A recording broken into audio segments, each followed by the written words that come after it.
Hello బంగారు బొమ్మలు, welcome to another interesting vlog. Stop ఏంటివి అనుకుంటున్నారా? ఏం లేదండి, మాకు కూడా నాన్ వెజ్ తినాలని ఒక కోరిక కలిగింది. ఎందుకంటే it been a so long.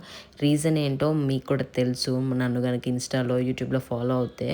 So ఇక్కడ మేమైతే మా తాడపల్లిగూడెంలో ఉన్న ఫిష్ మార్కెట్కి వచ్చేసాము. ఈ క్రాబ్స్, ఈ ఫిషెస్ చూసి యాజ్ ఎ క్యూరియస్ పర్సన్ నాలో చాలా క్వశ్చన్ బ్లాంక్స్ అయితే ఉన్నాయి. అవన్నీ నేను అడిగేశాను. ఈ ఫిషెస్ అయితే చాలా డిఫరెంట్ నేమ్స్ ఉన్నాయి. ఇదైతే బంగారు బొమ్మ కాదండి, బంగారు తీగంట. నేను బంగారు బొమ్మ, అది బంగారు తీగ. సో ఇవైతే క్యారింగ్, సో వాటిలో సొన ఉంటుంది. ఇవి పులస, బొచ్చ, ఇవన్నీ డిఫరెంట్ నేమ్స్ చెప్పారు. నేనైతే ఎగ్జాక్ట్గా గుర్తు పెట్టుకోలేదు. బట్ ఐ వాజ్ సో చాలా డిఫరెంట్ ఎక్స్పీరియన్స్ అనమాట. మీరు కూడా ఎప్పుడైనా ఇలా ఎక్స్పీరియన్స్ ఫీల్ అయ్యారా?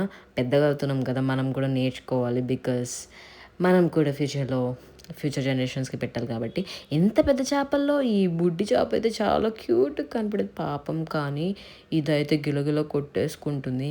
మేమైతే ప్రాన్స్ కోసం వచ్చాం కాబట్టి 2 kgs తీసుకున్నాము. క్లీన్ కూడా చేయించాం. వాళ్ళ క్లీనింగ్ సరిపోదా అన్నట్టు మేము ఇక్కడ వాటిలో ఉండే చిన్న నరాలు కూడా తీసుకున్నాం. మీకు ఇది కష్టం అనిపిస్తే పెద్ద ప్రాన్స్ తీసుకోండి, బట్ చిన్నవేనండి అసలైన టేస్టీ. సో మేము రిస్క్ అయినా కూడా టైం టేకింగ్ అయినా we went for small prawns.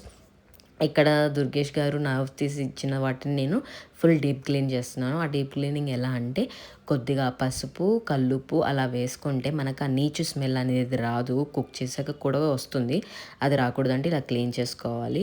Mean while మనకి నాన్ వెజ్కి కావాల్సిన మసాలాస్ అయితే నేను ఇక్కడ రెడీ చేస్తున్నాను.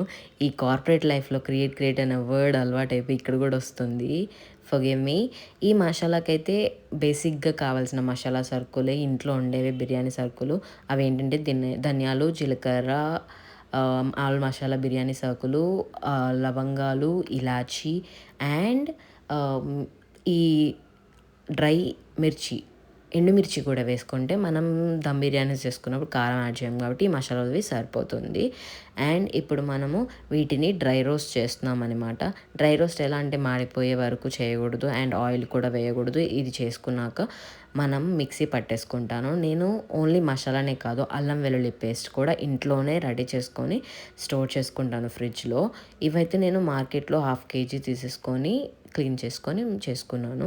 మనమైతే ఇప్పుడు 3 rice of basmati rice cook చేస్తున్నాం కాబట్టి తగ్గట్టు వాటర్ పోసుకొని ఇక్కడ నేను బాయిల్ చేసుకుంటున్నాను. మీన్ వైల్ దమ్ బిర్యానీ కోసం నేను చీలికలుగా చేసుకున్న పచ్చిమిర్చి, ఆనియన్, కరివేపాకు ఫ్రెష్ది ఆయిల్ వేసేసి ఒక 70% వరకు రోస్ట్ అయ్యే వరకు చేసుకొని మనమైతే రెడీ చేసుకుంటున్నాము.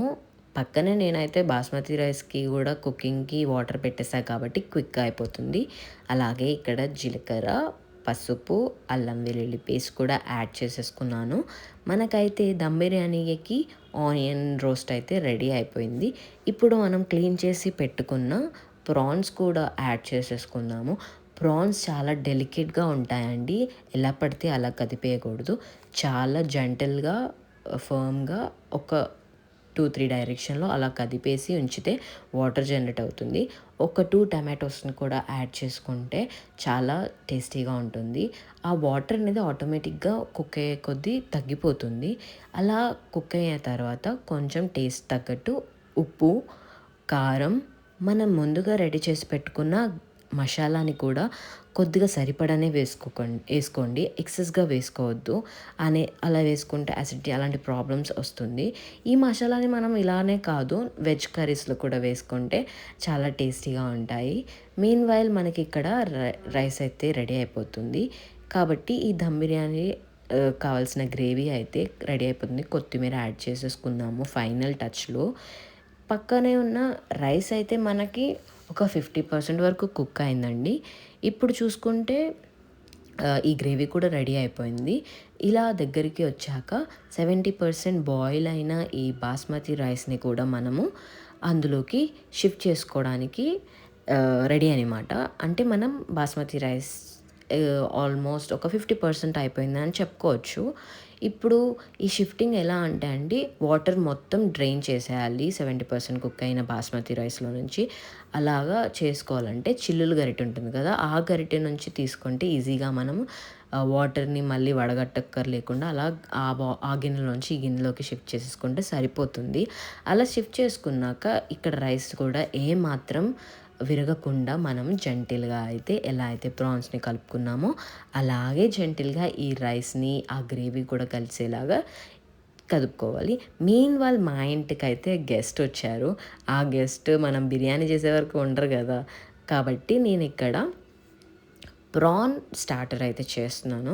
ఆ ప్రాన్ స్టార్టర్ కోసం మనము కరివేపాకు, అలాగే చిన్నగా చాప్ చేసుకున్న ఆనియన్, జీలకర్ర, గార్లిక్ అయితే మస్ట్ కదండీ స్టార్టర్‌లో. సో, గార్లిక్‌ని కూడా నేను 2 గార్లికే తీసుకున్నాను. ముగ్గురికే కాబట్టి. ఆ గార్లిక్‌ని కూడా యాడ్ చేసుకున్నాక, పచ్చిమిర్చిని కూడా చీలికలుగా చేసుకొని, అవి కూడా యాడ్ చేసేసుకొని, ప్రాన్స్ అయితే వేసుకొని, సీసమి అంటారు కదా! ఏమంటారు? నువ్వులు కూడా యాడ్ చేసేసుకొని, అల్లం వెల్లుల్లి పేస్ట్ అన్నీ ఏసుకొని, ఉప్పు, కారం చేసుకొని, ఇలా అయితే స్టార్టర్ చేసి మా గెస్ట్‌కి అయితే నేను సర్వ్ చేశాను. చాలా టేస్టీగా వచ్చిందని మీరు కూడా ట్రై చేయండి. నేనైతే మనకి దమ్ బిర్యానీ అయితే రికార్డ్ చేశాను గానీ, కర్రీ రికార్డ్ చేయలేదు. రెసిపీ కావాలంటే చెప్పండి. అద్దరగొట్టేశాను. అలాగే బిర్యానీ కూడా రెడీ అయిపోయింది. ఆల్రెడీ 3 అయిపోయింది కానీ మా పేగులు అరుస్తున్నాయి. So, we had a best non veg ఈ వీకెండ్‌లో. మా హస్బెండ్‌కి అయితే పిచ్చి పిచ్చిగా నచ్చింది. మీకు కూడా నచ్చినట్టయితే please subscribe to my channel బంగారు బొమ్మ. Thanks for watching. ఉంటాను. బాయ్.